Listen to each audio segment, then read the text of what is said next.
दिल्ली से लगे बॉर्डर पर किसान लगातार आंदोलन कर रहे हैं, लेकिन जैसे जैसे ये आंदोलन आगे बढ़ रहा है वैसे वैसे ये सवाल भी उठ रहे हैं कि आखिर पंजाब और हरियाणा के किसानों के अलावा दूसरे राज्यों के किसान इस आंदोलन का हिस्सा क्यों नहीं बन रहे।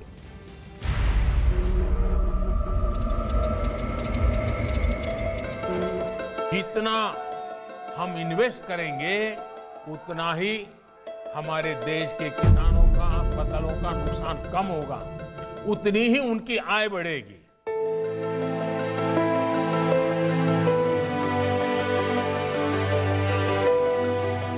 किसानों को नए बाजार मिलेंगे, नए विकल्प मिलेंगे, उन्हें टेक्नोलॉजी का ज्यादा लाभ मिलेगा। नीति से और नियत से सरकार पूरी तरह किसानों का हित करने के लिए प्रतिबद्ध है।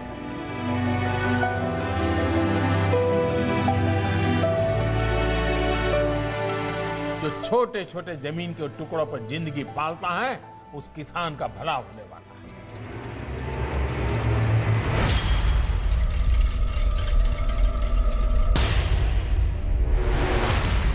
चौबीस घंटे चल रहा लंगर,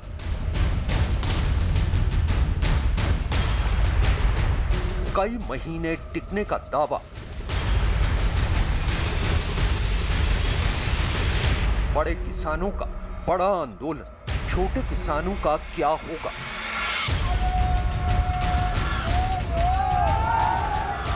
किसी आंदोलन का ये वो चेहरा है जो अक्सर देखा नहीं जाता। कृषि कानून को लेकर सरकार से छिड़ी जंग में पंजाब और हरियाणा के किसानों ने आर पार की लड़ाई का मुंह बनाया, तो आंदोलन की तपिश को लंबे वक्त तक बरकरार रखने के लिए इंतजाम भी चाक चौबंद किए गए। राशन पानी से लेकर दवाओं तक, सोने ओढ़ने से लेकर शरीर की तकलीफ दुरुस्त करने तक ऐसे बंदोबस्त किए गए हैं कि आंदोलन में व्यवस्थाओं की जो भी तस्वीर देख रहा है वो हैरान है।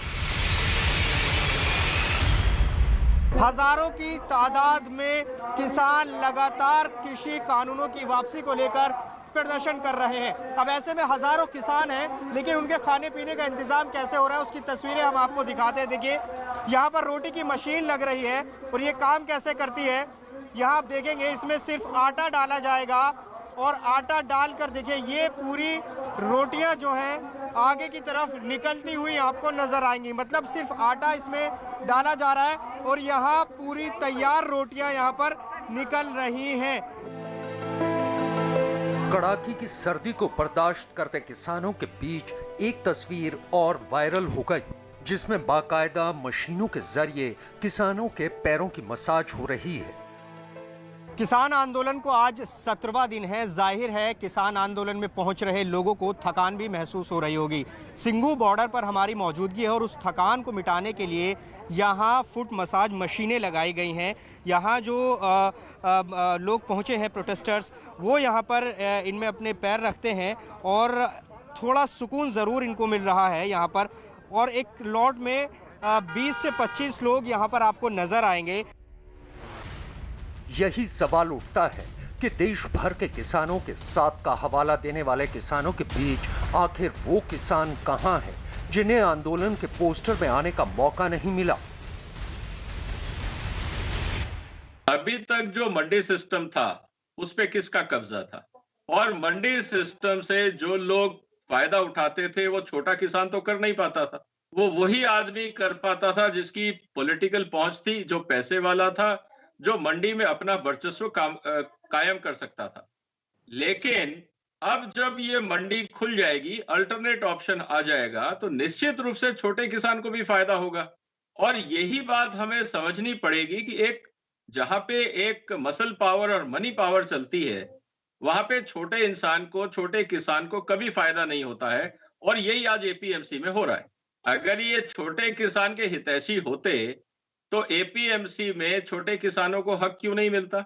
आज तक छोटा किसान गरीब क्यों रहता? आज किसान गरीब का गरीब है, लेकिन किसान की फसल बेचने वाले मिडलमैन सब अमीर हो गए। क्या ये एविडेंस अपने आप में पर्याप्त नहीं है कि जो किसानों का, छोटे किसानों का हक कौन मार रहा था? किसान गरीब रहा, लेकिन जिसने उसका माल बेचा वो अमीर होता गया। ये क्या बताता है? ये यही बताता है कि इस सिस्टम में छोटे किसान को उसका हक नहीं मिला। जिनके पास ताकत थी उन्होंने छोटे किसान से माल लिया, आगे मनमर्जी दाम पे बेचा और उसका मुनाफा उठाया, और यही तो होता रहा है आज तक 70 साल में।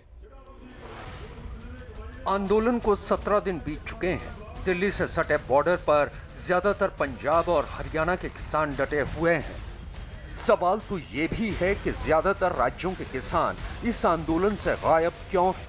इन तमाम बातों की पड़ताल भी करेंगे, लेकिन उससे पहले आपको दिखाते हैं कि आखिर पीएम मोदी ने नए कृषि कानून और छोटे किसानों को होने वाले फायदों के बारे में दावा आखिर क्या किया है। फसलें उगाने वाले किसानों को, फल सब्जियां उगाने वाले किसानों को जितना आधुनिक टेक्नोलॉजी का, आधुनिक व्यापार और उद्योग के तौर तरीके का जितना सपोर्ट मिलेगा, उनकी जरूरतों को देखते हुए जितना हम इन्वेस्ट करेंगे, उतना ही हमारे देश के किसानों का, फसलों का नुकसान कम होगा, उतनी ही उनकी आय बढ़ेगी। आज ग्रामीण क्षेत्र पीएम मोदी ने यह भी कहा कि इससे न सिर्फ किसानों की आमदनी बढ़ेगी, बल्कि उन्हें फसल बेचने के लिए नए बाजार मिलेंगे और खेती के लिए नई तकनीक भी मिलेगी। पीएम मोदी ने दावा किया कि सरकार नीति और नीयत के साथ किसानों के हित के लिए प्रतिबद्ध है। आज ग्रामीण क्षेत्र में एग्रो बेस्ड इंडस्ट्री के लिए बहुत बड़ा स्कोप है। पहले की नीतियां जो भी रही हो, लेकिन आज की पॉलिसीज ग्रामीण कृषि आधारित अर्थव्यवस्था विकसित करने के लिए बहुत अनुकूल है। नीति से और नीयत से सरकार पूरी तरह किसानों का हित करने के लिए प्रतिबद्ध है। दरअसल छोटे किसान और बड़े किसानों के बीच का ये मुद्दा आखिर क्यों उठा है, इसे भी समझना जरूरी है। देश भर में करीब 10 करोड़ किसान हैं। दावा किया जा रहा है कि सिर्फ 0.2% किसान आंदोलन के साथ हैं। राज्यों का जिक्र करें तो खुले तौर पंजाब और हरियाणा के किसान ही इस आंदोलन में शामिल हैं। इसके अलावा आंदोलन में शामिल पंजाब और हरियाणा के ये वो किसान हैं जिनके पास किसी भी तरह की कोई कमी नहीं है। यानी किसानों का एक बहुत बड़ा तबका ऐसा है जो नए कृषि कानूनों के खिलाफ किसी भी तरह से नहीं खड़ा है। उसे साफ लग रहा है कि नया कृषि कानून उसके जीवन में क्या बदलाव ला सकता है। सरकार का दावा है कि इस कानून के आने से सबसे ज्यादा दिक्कत अगर किसी की बढ़ी है तो वो है बिचौलियों की। केंद्रीय मंत्री रविशंकर प्रसाद ने यह भी दावा किया है कि नए कानून से छोटे किसानों को भी बड़े किसानों के जैसे अवसर मिलेंगे।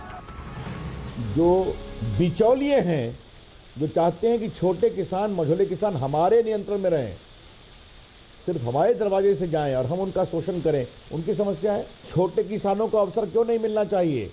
क्यों उनको मंडी के दबाव में रखने की कोशिश की जा रही है? और क्यों एक आध प्रदेश के ही किसान या बीच के लोग इस तरह का दबाव बना रहे हैं? ये सवाल है ना।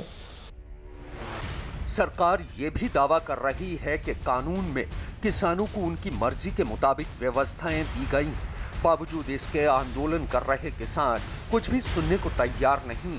यही वजह है कि सरकार ने भी अब लोगों को कृषि कानून पर जागरूक करने का फैसला कर लिया है। दावा किया जा रहा है कि अब बीजेपी कृषि कानूनों को लेकर फैलाई जा रही अफवाहों पर जागरूकता अभियान चलाने जा रही है, जिसके तहत देश भर में 100 से ज्यादा जगहों पर किसान सम्मेलन किया जाएगा। देश के सभी 718 जिलों में प्रेस कॉन्फ्रेंस की जाएंगी। इस काम में केंद्रीय मंत्रियों के अलावा राज्य सरकारों के मंत्रियों और संगठन के नेताओं को लगाया जाएगा। इस दौरान किसानों को नए कानून से उन्हें मिलने वाले फायदों के बारे में बताया जाएगा। साथ ही कृषि कानूनों के बारे में क्या अफवाह फैलाई जा रही है, इसकी भी तफसील से जानकारी दी जाएगी। जो उनके सुझाव थे, केंद्र ने लिखित में अधिकतम मानने का काम किया है। एक दो सुझावों पे कहीं आज भी कोई स्टैंड ऑफ है तो उसको केंद्र भी क्लियर करने को तैयार है, मगर चर्चा वार्ता का ही नतीजे लेकर आएगा। और मैं उम्मीद रखता हूं कि अगले 24 से 48 घंटे के बीच में फाइनल दौर की चर्चा कर इस पे कुछ कंक्लूसिव केंद्र सरकार और किसान संगठन रिजल्ट ला पाए। असम में आंदोलन पर सवाल इसलिए भी है क्योंकि छोटे किसान फसल पैदा होने से लेकर फसल की बिक्री तक के पूरे साइकिल में हमेशा पिसते रहे हैं, और ऐसा सिर्फ इसलिए है क्योंकि सिर्फ बड़े किसानों की ही मंडियों तक पहुंच होती है। 6% किसान ही मंडी में अपनी फसल बेच पाते हैं, यानी छोटे किसानों की मंडियों तक पहुंच नहीं होती। जाहिर है जो आंदोलन इस वक्त दिल्ली से सटे कई बॉर्डर पर चल रहा है उसे भले ही कई और दिन तक आगे ले जाने के दावे किए जा रहे हैं, लेकिन एक सच ये भी है कि इस आंदोलन से किसानों का वो एक बड़ा तबका गायब है जो खेतों में दिन रात मेहनत करने के बाद अपनी फसल की उचित कीमत चाहता है।